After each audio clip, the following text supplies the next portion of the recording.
আসসালামু আলাইকুম। সবাই কেমন আছেন? আশা করছি ভালো আছেন। আমি আলহামদুলিল্লাহ ভালো আছি। ডাল সিদ্ধ বসাইছি, হয়ে গেছে সিদ্ধটা। সামান্য একটু হলুদ গুঁড়া লবণ দিয়ে আমি সিদ্ধ বসাই অল্প গরম পানি দিয়ে। আমার ডালটা ঘোটা শেষ, এবার পানি দিয়ে দিব, গরম পানি। পাতলা ডাল হবে, কারণ আপনাদের ভাইয়া পাতলা ডালই খেতে পছন্দ করে। আসলে এক হাত দিয়ে ফোন ধরে রেখে আর এক হাত দিয়ে কাজ করা খুব টাফ, যেহেতু আমার এখনও স্ট্যান্ড নাই ফোনের।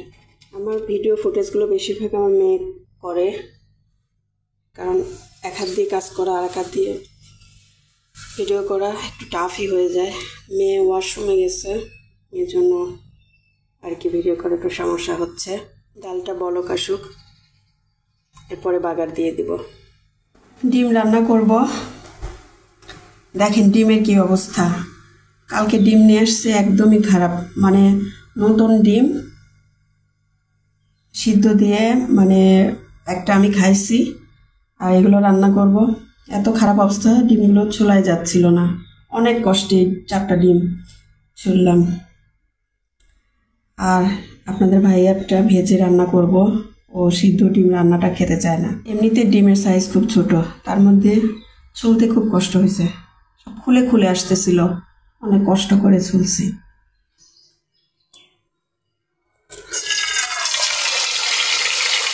আমার মেয়ের জন্য ডিম পোস্ট করা খুবই বিরক্ত লাগে, আর আমার হাজব্যান্ডের জন্য। আপনাদের ভাই আর আমার মেয়ে দুজনেই এরকম ডিম পোস্ট খায়। কুসুমটা ভাঙা যাবে না, কাঁচা কাঁচা, খুব বিরক্ত লাগে। আর আমার এগুলো দেখলেই ঘৃণা লাগে, বমি লাগে। আমি এটা খাইতেই পারি না, দেখতেও ইচ্ছা করে না।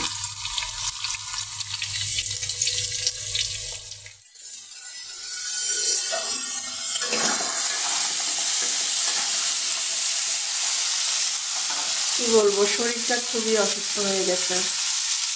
রাত জাগা পড়তেছে বেশি, সারাদিন নানান ব্যস্ততার জন্য ফোন হাতে নিতে পারি না, পেজে অ্যাক্টিভ থাকতে পারি না, এঙ্গেজ বাড়াইতে পারি না, ফলোয়ার লাইক কমেন্ট করা, অন্যের পরিবারে সময় দেওয়া, কোনো কিছু করতে পারি না, লাইভে জয়েন করা, সব কিছু মিলিয়ে খুব পেরেশানিতে আছি। সারা রাত বেশিরভাগ জাগা হয় সব কিছু কমপ্লিট করতে গিয়ে। একদম অসুস্থ হয়ে গেছি, শুধু মাথা ঘোরাচ্ছে আর চোখে অন্ধকার দিচ্ছে, গা কাঁপতেছে। এমনিতে আমি খাওয়া দাওয়া ঠিক মতো করি না, সব মিলে খুব খারাপ লাগতেছে। এটা খুবই অসুস্থ, মানে রান্না করব কোনো কিছুতেই এনার্জি পাচ্ছি না, মাথা ঘোরায়, চোখে অন্ধকার দেয়, মনে হয় এই বুঝি মাথা ঘুরে পড়ে যাব। আসলে এটা সম্পূর্ণই হচ্ছে রেস্ট না নেওয়ার জন্য আর রাত জাগার জন্য। এটা হচ্ছে ভোর 5টায়, 4টায়, 4:30, 5:30 এইভাবে এই সময়টায় ঘুমানো হয়। আর আজকে তো একদম 7টায়, মানে সারা রাত থেকে ভোর 7টায় ঘুমাতে গেছি। তার আগে একটু ছাদে গেছি, রাতে একটা লাইভে জয়েন ছিলাম, সেখানের জন্য একটু বেশি লেট হয়ে গেছে ঘুমাতে। যাই হোক, পেজে কাজ করা, প্রফেশনালভাবে কাজ করা, এটা যে কত কষ্টের, যারা করে, মানে প্রফেশনাল লাইনে যারা আছে তারাই বোঝে যে কতটা কষ্টের, কতটা সময় দিতে হয় এখানে। তা না হলে সব কিছুই মানে ডাউন হয়ে যায়, রিচ ডাউন হয়ে যায়, এঙ্গেজ বাড়ে না।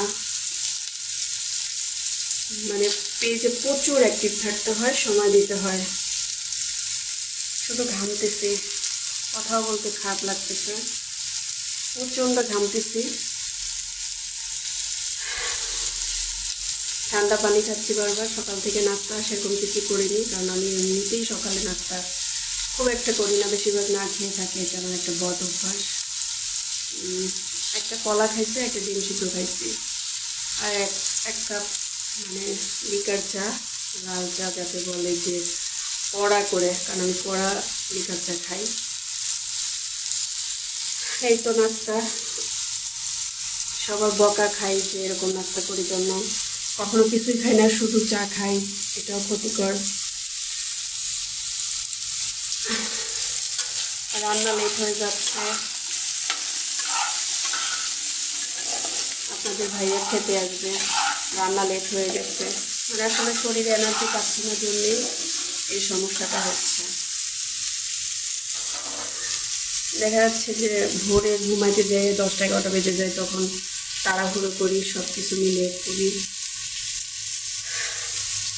ঝামেলায় পড়ে যাই, কথা বলতে পারতেছি না ঠিক মতো। আর গাছের অবস্থা তো খুবই খারাপ, এই দেখেন কি পরিমাণ ঘামতেছি আমি। গাছের অবস্থা তো খুবই খারাপ, গাছের দিকে তো হাতই বাড়াতে পারতেছি না।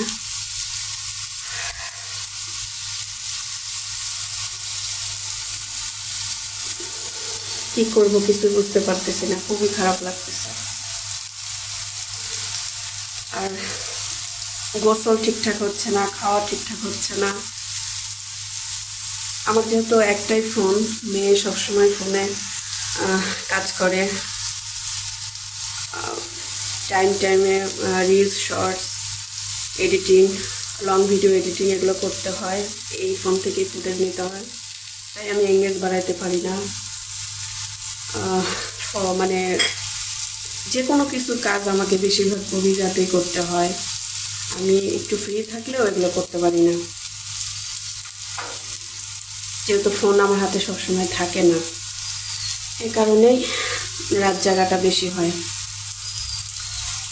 সব কিছু কমপ্লিট না করলে তো আসলে রিচ ডাউন হয়ে যাবে, এঙ্গেজমেন্ট বাড়বে না, ফলো একদম ওরকমই পড়ে থাকবে। যাই হোক, আলহামদুলিল্লাহ আস্তে আস্তে এগিয়ে যাচ্ছি সামনের দিকে। সবাই দোয়া করবেন আমার জন্য, আমি যেন আমার লক্ষ্যে পৌঁছাতে পারি, এই কষ্ট যেন বৃথা না যায়। সাথে থাকুন সবাই। মশলাটা ভালো করে কষিয়ে আলুটা দিয়ে দিলাম, বেগুনের চপ করতেছি। শরীর খারাপ, শর্টকাট রান্নাগুলো করতেছি। প্রচুর লতি আছে ফ্রিজে, কিন্তু কাটার মতো অবস্থা নাই। ভাবছি রাতে বসে বসে কেটে রাখবো। এই যে আমার বেগুন চপটা হয়ে গেছে, ডিম রান্নাটাও শেষ। আমি একটা বেগুন দিয়ে দিছি, ডিমের তরকারির মধ্যে আমার বেগুন খেতে খুব ভালো লাগে। যাই হোক, শরীরটাও একদমই ভালো লাগতেছে না, রান্নার ফুটেজ আজকে খুবই কম নিয়েছি। সবাই ভালো থাকবেন, সুস্থ থাকবেন, আল্লাহ হাফেজ।